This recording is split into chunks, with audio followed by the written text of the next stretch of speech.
Vamos então, irmãos, continuar o nosso estudo na Carta aos Filipenses, capítulo 2, e vamos ler desde o versículo 25 até ao fim, que foi o que nós já lemos da última vez, se não estou em erro. Estamos aqui nesta porção das Escrituras a analisar Epafrodito, esta personagem. Quero também dizer que, antes do Tiago ler a passagem, que tal como eu tinha prometido, o Daniel hoje é que vai falar, conforme o Senhor colocou no seu coração, vai nos conduzir o estudo que temos estado a fazer sobre esta passagem, até porque na semana passada ele não, já falamos sobre isso, de maneira que mal o Daniel acabe de falar, de ler, o Tiago, o Daniel vem para aqui para a frente, está bem? Portanto, capítulo 2, Filipenses, versículo 25. Diz assim a palavra do Senhor: Julguei, contudo, necessário mandar-vos Epafrodito, meu irmão e cooperador, e companheiro nos combates, e vosso enviado para prover às minhas necessidades. Porquanto tinha muitas saudades de vós todos, e estava muito angustiado que tivesseis ouvido de que ele estivera doente. E de facto esteve doente e quase à morte. Mas Deus se apiadou dele, e não somente dele, mas também de mim, para que eu não tivesse tristeza sobre tristeza. Por isso vos o enviei mais depressa, para que, vendo-o outra vez, vos regozijeis e eu tenha menos tristeza. Recebei-o, pois, no Senhor, com todo o gozo e tende-o em honra, porque, pela obra de Cristo, chegou até bem próximo da morte, não fazendo caso da vida, para suprir para comigo a falta do vosso serviço. Graças a Deus. Daniel, vem aqui à frente, se faz favor. Só quero apenas para abrir aqui a coisa. Anda para aqui, podes vir. Nós estávamos no versículo 25, eu não sei onde é que ele vai se situar aqui no estudo da passagem, mas eu quero só chamar a vossa atenção com este breve pensamento, para começarmos, que é, acerca de Epafrodito, na parte final do versículo 25, lemos que ele é vosso enviado, falamos sobre isso, para prover às minhas necessidades. Eu quero chamar a vossa atenção para o facto de que, ao contrário do que muito falso cristianismo se prega para aí, os homens de Deus, verdadeiros homens de Deus, podem passar por necessidades. Portanto, aquela ideia, uma mensagem que passam para aí, em muitos círculos, dizendo que eu agora sou crente e não tenho necessidades, não tenho problemas, é mentira. Os homens de Deus passam por necessidades. E Paulo passou por necessidades. E, portanto, nós não temos garantia nenhuma de não passarmos por necessidades. Assim como não temos garantia nenhuma de não ficarmos doentes e por aí fora. Mas, tendo dito apenas isto, passo a palavra aqui ao Daniel. Muito boa noite. De facto, podemos passar por dificuldades e Paulo revela aqui alguma fragilidade. Nós podemos ter às vezes a ideia de que o apóstolo Paulo era um super-homem que curava tudo, resolvia todos os problemas que pudesse haver, mas eu gostava de salientar, chamar a vossa atenção para uma expressão que também revela alguma fragilidade e que por vezes algum falso cristianismo passa a ideia de que isto não existe. Mas existe. Vemos aqui, nesta mesma passagem, no versículo 19, queria salientar e chamar a vossa atenção para 4 expressões que Paulo usa. No versículo 19, e espero no Senhor Jesus, que em breve vos mandarei Timóteo. Versículo 23, de sorte que espero enviar-vos logo que tenha previsto meus negócios. Versículo 24, mas confio no Senhor. Versículo 25, julguei contudo. O que é que estas 4 expressões dão a entender?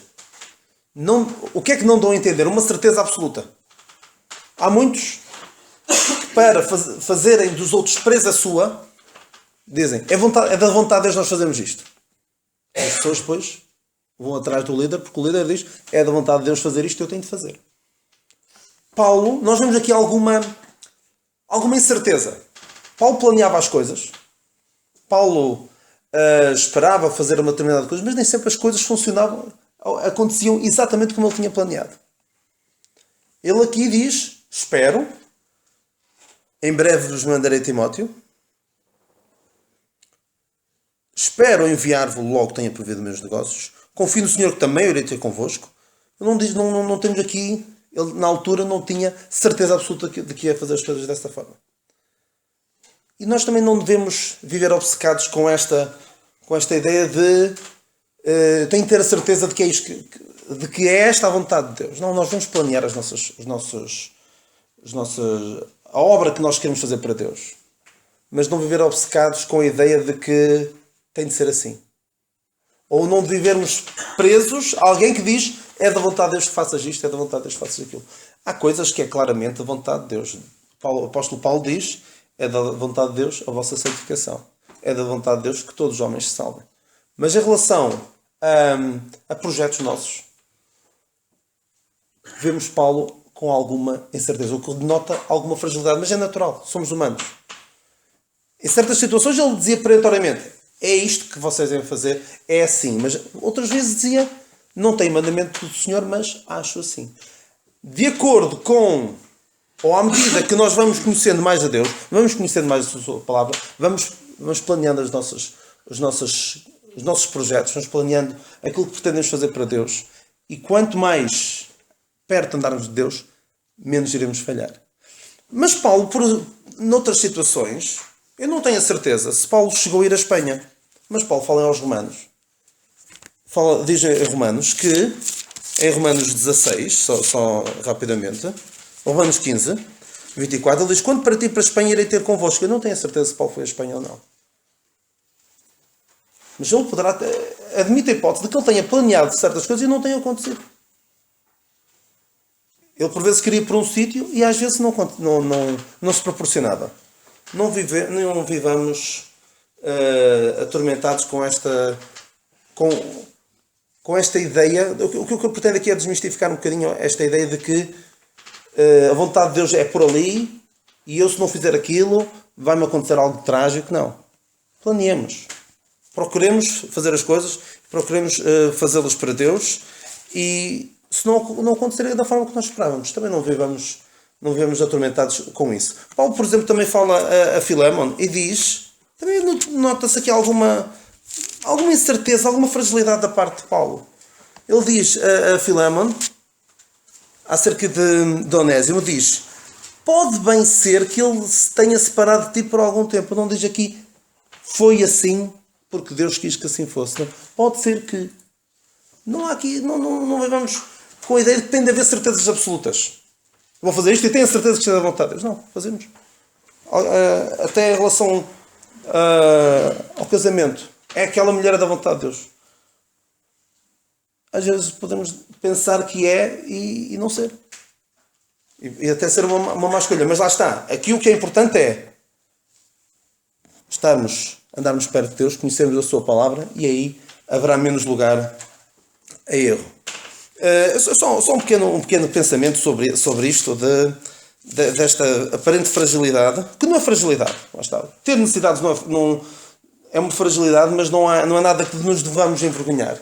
Porque é natural que passemos algumas necessidades. É natural que não tenhamos certezas absolutas. E se alguém diz, perentoriamente, é da vontade de Deus que vamos para aqui, ou que vamos para ali, cuidado. Tenho algumas reservas, sinceramente tenho algumas reservas quanto a isso. Ainda que eu estava depois de falar de outras fragilidades de Paulo. Paulo também tinha tristeza. Vemos aqui no versículo 27, para que eu não tivesse tristeza sobre tristeza. O crente não pode estar triste, o crente tem de estar sempre alegre. Isso é que é ser espiritual. Não, podemos passar por dificuldades. Há algum problema em ficar triste. O que é que devemos fazer? Colocar as coisas nas mãos de Deus. Fazer conhecidas as nossas petições diante de Deus. Mas é natural a tristeza. Se este Epafrodito morresse, não seria natural que Paulo ficasse triste? Seria antinatural, seria pouca sensibilidade se ele visse este seu irmão a morrer e ele indiferente. Não, claro, ficava triste. Vemos outra fragilidade dele aqui, também no versículo 27. Então ele tinha Epafrodito aqui, quase à morte. E o que é que ele diz? Eu pus as minhas mãos sobre ele e ele curou. E ele ficou curado. É isso que diz? Não diz. Não lemos nada disso. Não lemos também, seja, isto desmonta, esta expressão, esta passagem, desmonta facilmente aquela ideia que alguns têm de que Deus cura através do homem. Eu ponho as minhas mãos em cima pus as minhas mãos em cima de Epafrodito e ele ficou curado. Ele diz que, a dada altura, teve de deixar um irmão, um seu colaborador, o Trófimo, doente, em Mileto. Não pode fazer nada por ele. Eu tenho de continuar, olha, ficas aí, a ver se ficas melhor, eu não posso fazer mais nada por ti. A Timóteo, não lemos que Paulo o tenha curado à distância, ou que tenha mandado um lenço, ou o que fosse, para o curar. Não. Timóteo, deu-lhe conselhos sábios de, olha, não bebas só água, bebe também um pouco de vinho. Nesta altura, já Paulo não conseguia curar nem a si mesmo, nem conseguia curar este seu irmão Epafrodito, nem conseguia curar outros. As coisas tinham mudado, entretanto. E, portanto, não acreditemos naquilo acreditemos no que o irmão Carlos disse. Não acreditemos que o crente não vai passar necessidades. Pode passar necessidades. Não acreditemos naqueles que nos dizem é da vontade de Deus fazermos isto. Porque o Senhor disse-me que é para ir por aqui. Cuidado. Quando diz respeito ao que está na palavra de Deus, aí podemos ter a certeza absoluta. Agora, só porque alguém diz que é por ali, cuidado. Os crentes podem ter tristezas. O que é que devem fazer? Colocar as coisas nas mãos de Deus. O crente, não nos metamos nisso, o crente não vai curar ninguém. Também não pensemos, e também eu gostava de falar disso, não lemos aqui também que Paulo eu orei ao Senhor para que o curasse. Está aqui escrito isso? Não, não está. O que é que lemos aqui? Que o Senhor se apiadou dele. E não somente dele, mas também de mim. O que é que Paulo aconselha? Não estejais inquietos por coisa alguma, antes as vossas petições, sejam todas conhecidas diante de Deus pela oração e súplicas com ações de graças. E a paz de Deus, que excede todo o entendimento, guardará os vossos corações e os vossos sentimentos em Cristo Jesus. É entregar as coisas nas mãos de Deus. Não é necessariamente pedir, Senhor, cura. Às vezes pode não ser da vontade de Deus. Nós, se calhar, não compreendemos. Eu quero que este meu irmão fique curado. Ele é útil no ministério. E o Senhor não vai curar. É óbvio que é bom para a obra de Deus que ele seja curado, mas... E nós é que sabemos. Nós é que temos de dar instruções a Deus. Deus, cura porque ele é preciso. Não? Eu creio que o mais correto é, Senhor, tu sabes que eu amo este meu irmão. Sabes o quanto ele ama a tua obra, o quanto ele ama os crentes. Senhor, apiada-te dele. Mas o que nós devemos pedir não é tanto... o que eu creio é que, em relação aos nossos irmãos, não devemos pedir tanto pela saúde deles. Saúde física. Vamos pedir pela sua saúde espiritual, pelo seu crescimento espiritual. Nós vemos Paulo, quando ele diz que ora pelos seus irmãos, não vemos orar, eu oro ao Senhor para que vocês tenham saúde, para que vocês tenham prosperidade financeira. Não vemos isso. Lemos ele a dizer para que o Senhor vos confirme, para que vocês sejam corroborados na fé. É isso que nós vemos Paulo é isso que nós lemos, por exemplo, nesta mesma epístola aos Filipenses, capítulo 1, versículo 9. E peço isto, que a vossa caridade... versículo 8. Porque Deus me é testemunha das saudades que de todos vós tenho a entranhável afeição de Jesus Cristo. E peço isto, que o vosso amor abunde mais e mais em ciência e em todo o conhecimento, para que aproveite as coisas excelentes, para que sejais sinceros e sem escândalo algum até ao dia de Cristo, cheios de frutos de justiça, que são por Jesus Cristo, para a glória e louvor de Deus. Não vejo aqui nenhuma referência à saúde física, a bem-estar físico. Claro que nós preferimos ter saúde. Se me perguntarem se eu prefiro ter saúde ou viver atormentado com um mal físico, eu vou dizer, claro, prefiro estar... E também costumo dizer, claro que é muito fácil... Eu costumo dizer, os planos de Deus para nós não passam necessariamente por termos saúde, estabilidade financeira e estabilidade de relacionamentos familiares. Não passa necessariamente. Claro que é muito melhor se os tivermos para nós. Nós sabemos, e quem somos nós para dizer a Deus que é assim que eu vou servir melhor a Deus? Que eu vou servir melhor a Deus se tiver dinheiro. Vou servir melhor a Deus se tiver saúde. Vou servir melhor a Deus se tiver uma mulher e filhos. Eu é que sei. Não, a vontade de Deus não passa necessariamente por aí. Claro que para mim é fácil falar, passa a expressão falar de barriga cheia. Quando nessas áreas da minha vida estou satisfeito. Estou como Paulo. Já aprendi a contentar-me com o que tenho. É mais importante isso, porque se nós estivermos tão obcecados ou preocupados, demasiado preocupados com o nosso bem-estar físico e material, podemos distrair do que é importante. E nós conhecemos casos de pessoas que, com pouca prosperidade financeira ou com pouca saúde, conseguiram servir a Deus. Se calhar melhor do que se tivessem essas coisas todas. Paulo poderia pensar, já tivemos a ocasião de ver essa passagem há uns meses,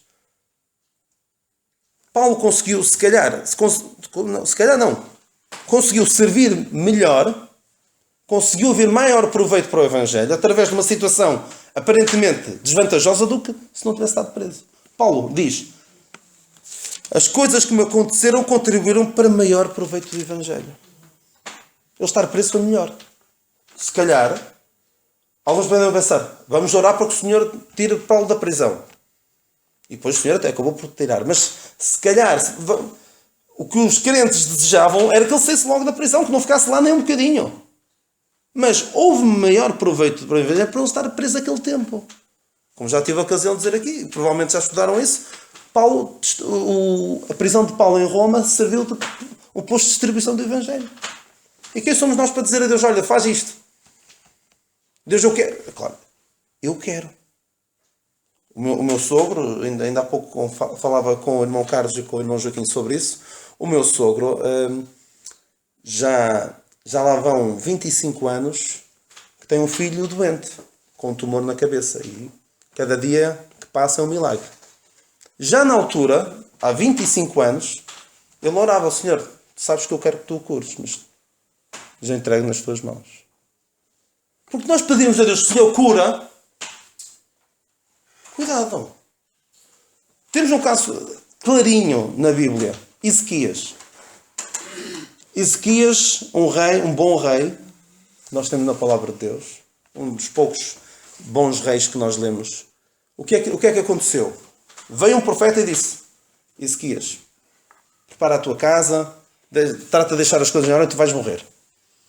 E ele orou ao Senhor: Senhor, tem misericórdia de mim. Já não sei bem a expressão que ele usou, mas Senhor, apieda-te de mim, eu tenho sido um bom rei e tal. O Senhor deu-lhe mais 15 anos de vida. Penso que foram 15 anos de vida.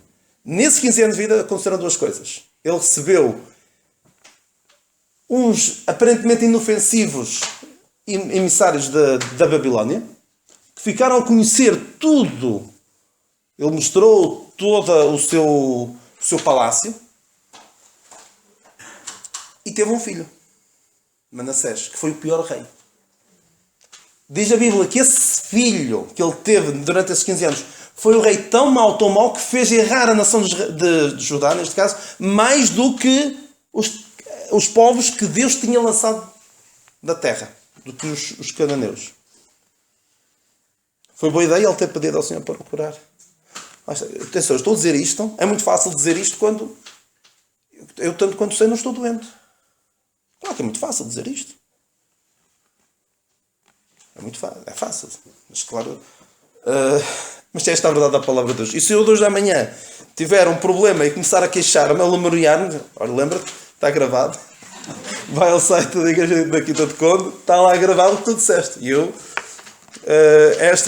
esta verdade, mesmo que, como Paulo dizia, mesmo que eu venha a dizer outra coisa diferente do que eu estou a dizer agora, seja maldito, não é? Se eu vier a dizer o que estou a dizer agora, espero ter a humildade para reconhecer que um dia disso, e este é o entendimento que eu tenho da palavra de Deus.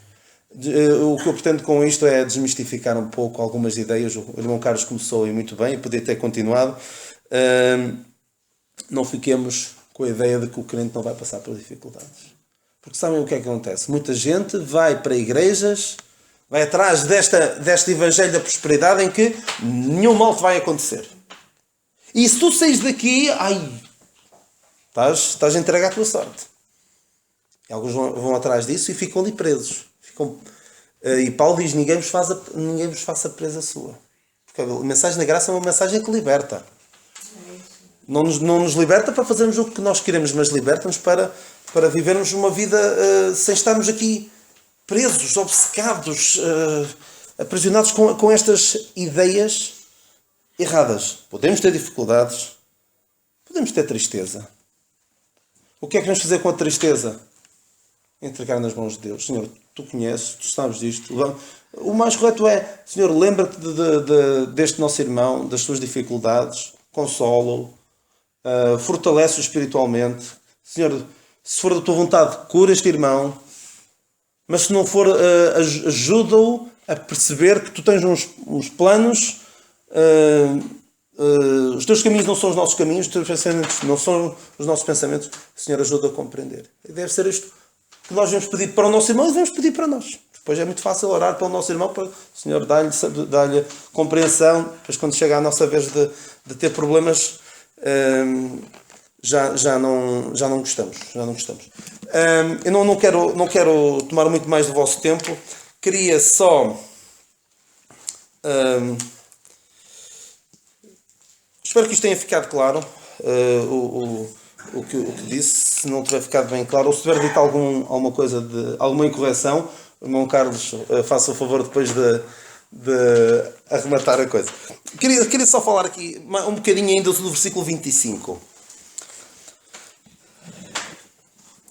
E não se preocupem também se tiverem dúvidas sobre se é a melhor opção, se não é a melhor opção. Paulo nem sempre tinha a certeza de tudo. Não tinha. Ele sabia uma coisa: eu sei em quem tenho querido. Isso é o mais importante. Claro que depois as nossas decisões do dia a dia temos uma certa liberdade e quanto mais conhecermos da palavra de Deus, quanto mais aplicarmos a palavra de Deus às nossas vidas, mais facilmente iremos fazer as escolhas acertadas. Ele diz aqui, acerca de Epafrodito, meu irmão e cooperador e companheiro nos combates. O irmão Carlos falou na semana passada daquela palavra sun, não era? Do cooperador, não era? Sim. Cooperador. E eu falei já para aí há um mês. Das sinergias. Sim, do sun. Sim, exatamente. Do sun. Era em cooperador, não era? Sim. Cooperador. Exatamente. Eu falei há umas semanas que todos nós, crentes salvos pela graça de Deus, estamos com Paulo. De certa forma estamos com Paulo. Porquê? Não é Paulo. Paulo não é o nosso Salvador. Paulo, o nosso Salvador é o Senhor Jesus Cristo. Mas foi a Paulo que foi dada a revelação desta mensagem da graça de Deus. E todos os crentes salvos pela graça de Deus, tenham ou não tenham consciência, beneficiam do Evangelho que Deus confiou a Paulo. Portanto, todos os crentes, mesmo aqueles que olham para Paulo com algum desdém, que há pessoas no meio cristão que olham para Paulo e têm uma ideia muito negativa de Paulo. Dizem que Paulo passa a expressão, é um maniento, tem um ego demasiado elevado, fala sempre meu Evangelho, a mim, fala muito pronomes fala muito na primeira pessoa. Há pessoas que desdenham muito Paulo e preferem ir aos escritos daqueles que andaram aqui na terra com o Senhor. Preferem ir a esses. Mas tenham ou não tenham consciência, estão com Paulo.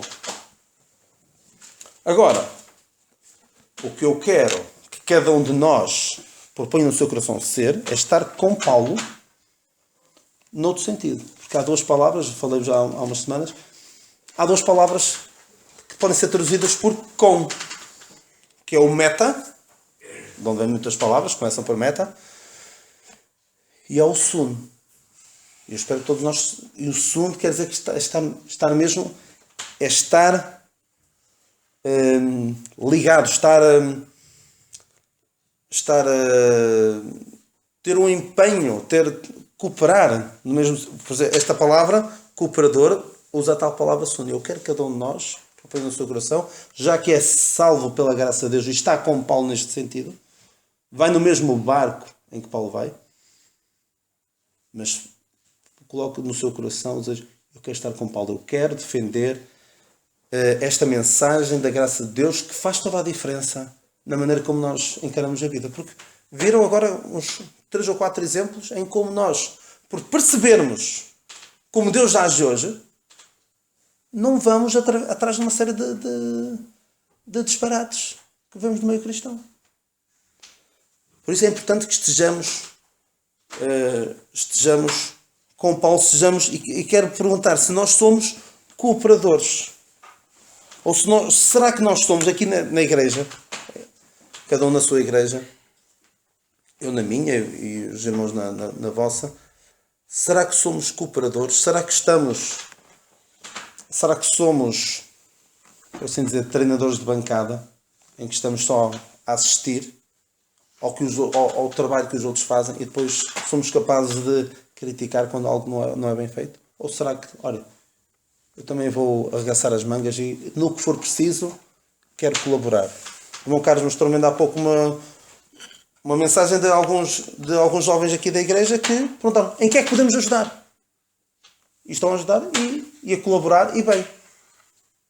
Irmãos, se alguém, eu gostava de fazer alguma coisa mais, em primeiro lugar podem orar pelos irmãos da igreja e outros irmãos que não são daqui da igreja, orar pela obra de Deus, isso é uma boa cooperação. Mas orar de uma forma inteligente, não é orar a pedir coisas que não se deve pedir. Orar com entendimento.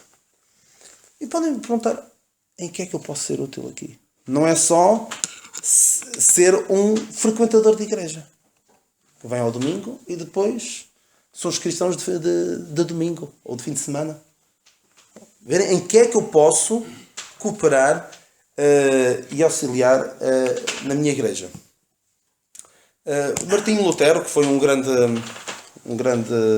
homem de Deus, usado por Deus naquilo que se chama a Reforma Protestante, tinha um amigo que disse: Lutero, eu estou contigo. Ao dizer eu estou contigo, era um contigo, mas no sentido de meta. Estou contigo, eu vou ficar aqui e vou orar por ti enquanto vais trabalhar para Deus. Vais fazer a obra que Deus... Eu vou ficar aqui a orar. Só que um dia ele teve como que um sonho e viu Martinho Lutero sozinho e uma seara do tamanho do mundo.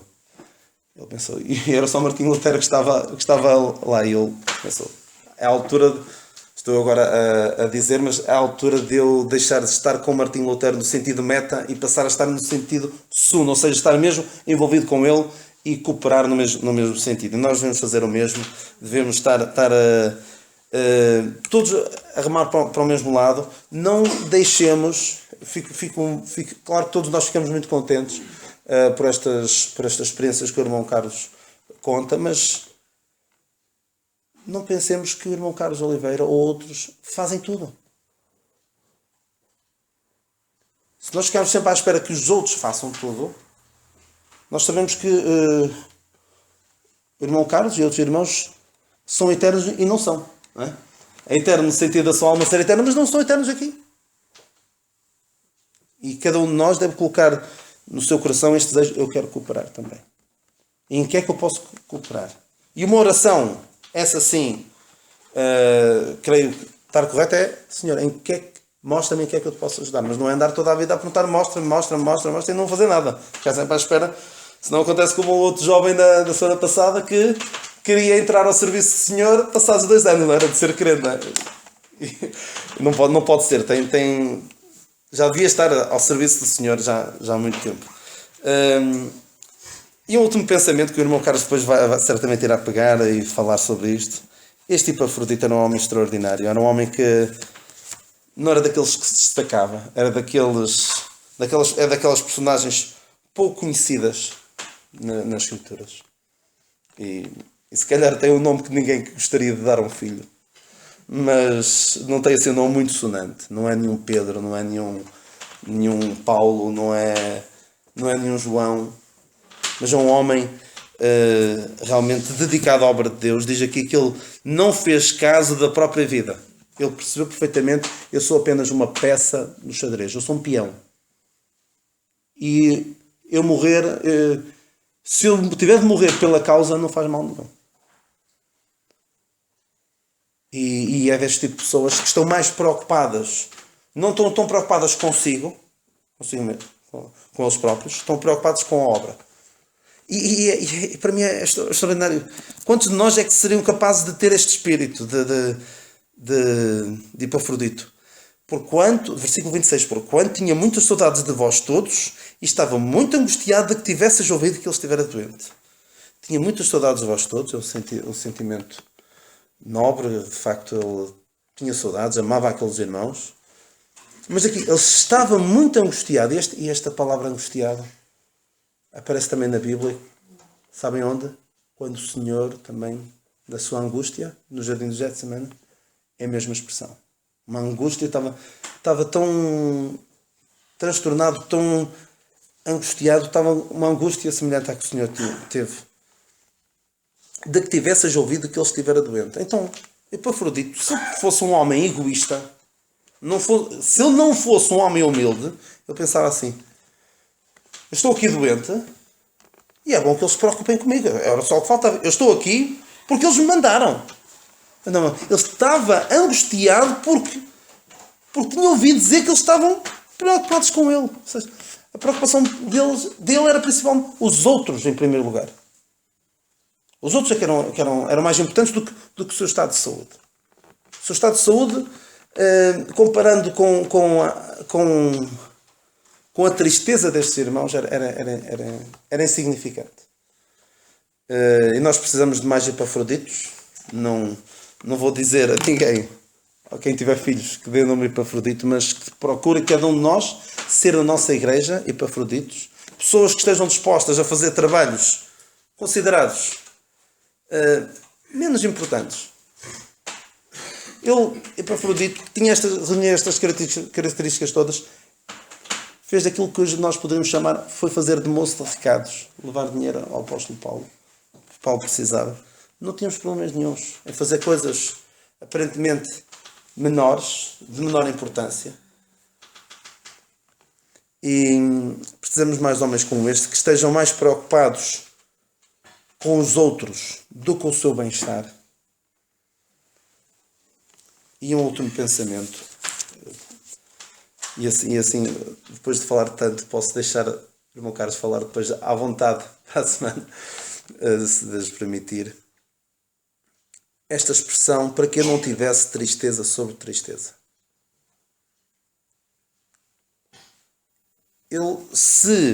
Versículo 27, se Epafrodito tivesse morrido, Paulo teria tristeza. Ficaria triste, naturalmente ficaria triste. Mas qual era esta outra tristeza? Tristeza sobre tristeza. Poderemos dizer, que era o facto de Epafrodito ter ficado doente. Ora bem, Epafrodito veio até mim e foi por ter vindo até mim que ele ficou doente. E agora fico triste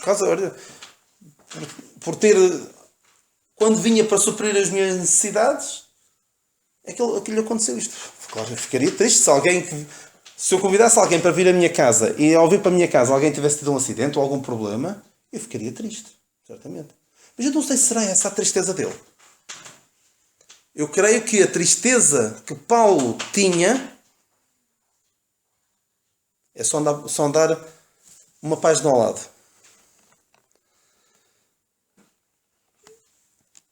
Paulo, não é uma página ao lado. Sim, é uma página ao lado. Rogo a Evódia e Sinti que sintam o mesmo no Senhor. A tristeza de Paulo era não haver união naquela igreja. Foi a razão que levou Paulo a escrever esta carta. A tristeza de Paulo era ver que os crentes não estavam unidos.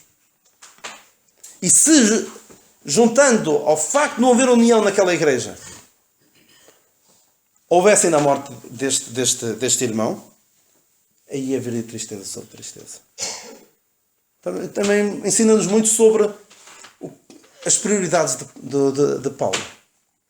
Para Paulo, a razão de maior tristeza era os crentes não estarem unidos.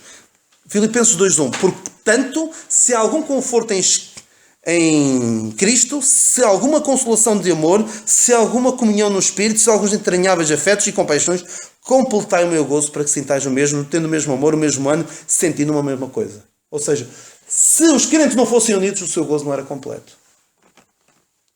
E lembrem-se que estamos a falar de um apóstolo, de uma pessoa que, estando presa, que é só andar uma coluna para o lado, estando presa, querendo-se a pregar o Evangelho só para lhe causar afronta, pregando por inveja e porfia, o que é que ele dizia? Eu me regozijo e me regozijarei ainda. Ou seja, um homem que, perante uma situação em que havia pessoas a agir mal, com o objetivo de causar tristeza, ele dizia, eu me regozijo e me regozijarei ainda. Mas o que é que poderia tirar a alegria a Paulo e trazer-lhe tristeza? Era os crentes não estarem unidos. E talvez a principal razão pela qual ele escreve esta carta é por ter ouvido que havia desunião naquela igreja. Esta Evódia e Síntique serão apenas, talvez representem duas fações que sintam mesmo no Senhor. Também isto deve ensinar-nos muito. O que nos deve trazer tristeza, claro que as dificuldades da vida trazem-nos tristeza, mas o que nos deve causar maior tristeza e maior preocupação e que levou até a Paulo escrever uma carta é quando os crentes não estão unidos. Se os crentes não estiverem a sentir a mesma coisa, se tiverem dissensões entre eles, isso é que é motivo para ter preocupação e para... Não vemos Paulo escrever uma carta porque algum irmão estava doente ou por qualquer tipo de dificuldades. Paulo escreveu a carta porque não havia união naquela igreja. Nós ficamos com estes pensamentos, já me alarguei um bocadinho. Fiquemos com este exemplo de Paulo, que revelou algumas fragilidades. Não tínhamos problemas em também as ter. Está correto. Nós não vamos viver vidas sem qualquer tipo de problemas. Vamos ter problemas, vamos ter dificuldades, vamos ter tristezas, vamos ter problemas de saúde. Entreguemos as coisas nas mãos de Deus. Sejamos cooperadores verdadeiramente de Paulo e sejamos crentes como Epafrodito que estavam dispostos a dar a sua vida, se caso fosse perceber que nós somos apenas um pequeno peão no meio desta obra maravilhosa de Deus, e também aprendamos com Paulo a perceber o que é realmente importante. O importante é haver esta união e é isto, quando não há isto é que nos deve trazer verdadeira tristeza. Senhor nos abençoe.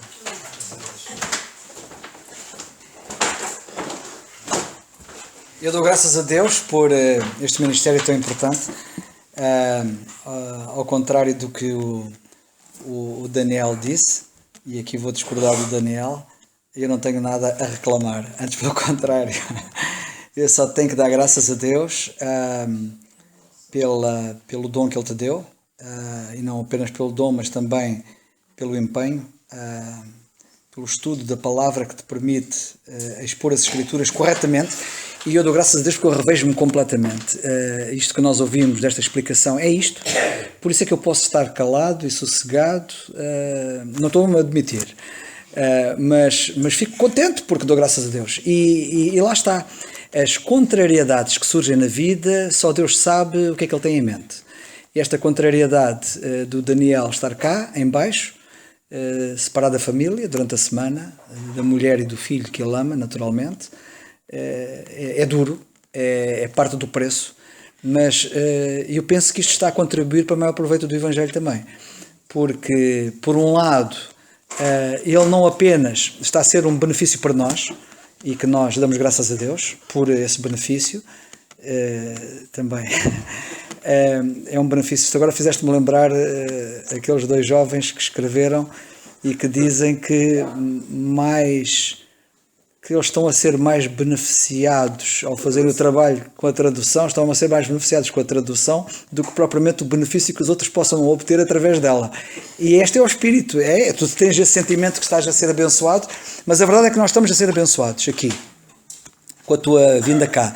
E por outro lado, e isso parece-me importante, e se calhar é importante ter esta noção, o teu ministério desta forma não apenas alargou no que diz respeito aqui, concretamente, mas alargou porque isto, estando gravado, pode ir a muitos mais lugares. E vai, e tem ido. E uma das pessoas que tem dado muitas graças a Deus pelo teu ministério tem sido o Nando em Angola. E o Nando, num dos mails que me escreveu agora, há dias, está desejoso de poder ter comunhão contigo, e isso está registado. Aliás, eu publiquei isso esta noite passada, aquilo que ele escreveu acerca disso, e nós damos graças a Deus. E eu vou pedir ao Tiago para vir aqui orar, se faz favor. E nós damos graças a Deus por isto, e vale a pena seguir o Senhor e servi-lo desta maneira. E uma coisa que eu dou graças a Deus, a sério, é porque há uma sintonia completa relativamente ao espírito da carta. É aquilo que está lá e que tu acabaste agora de expor. Pela graça a Deus, eu dou graças a Deus, fico muito contente e dou muitas graças a Deus. E, só mais um pormenor. E em relação à semana que vem, partilhamos, e se houver algum irmão que estuda a passagem, queira também dar algum pensamento, como o Tiago está aqui ao meu lado, por exemplo, porque ele está aqui ao meu lado, não te deves coibir. Se tiver, já sabes disso. Mas depois as pessoas esquecem-se e depois pensam, eles é que estão ali e tal. Eu não tive problema nenhum em sentar-me ali e dizer assim, vou ouvir o Daniel. Não tem problema nenhum.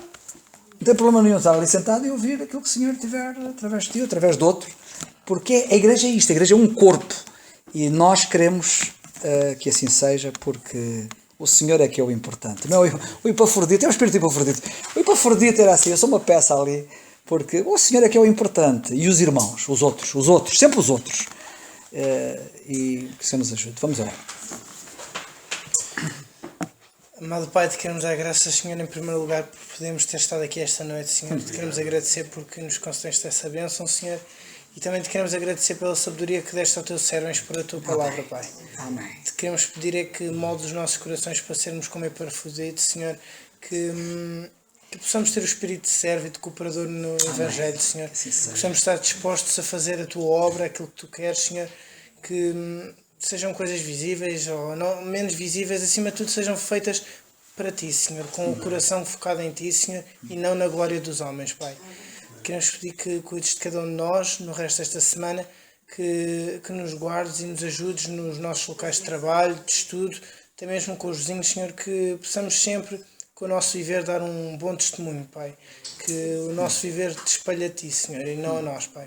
Queremos pedir que agora cuides do nosso regresso a casa, que nos abençoes e nos guardes no nome do teu amado Filho, nosso Senhor Jesus Cristo, nosso amado Salvador. Amém.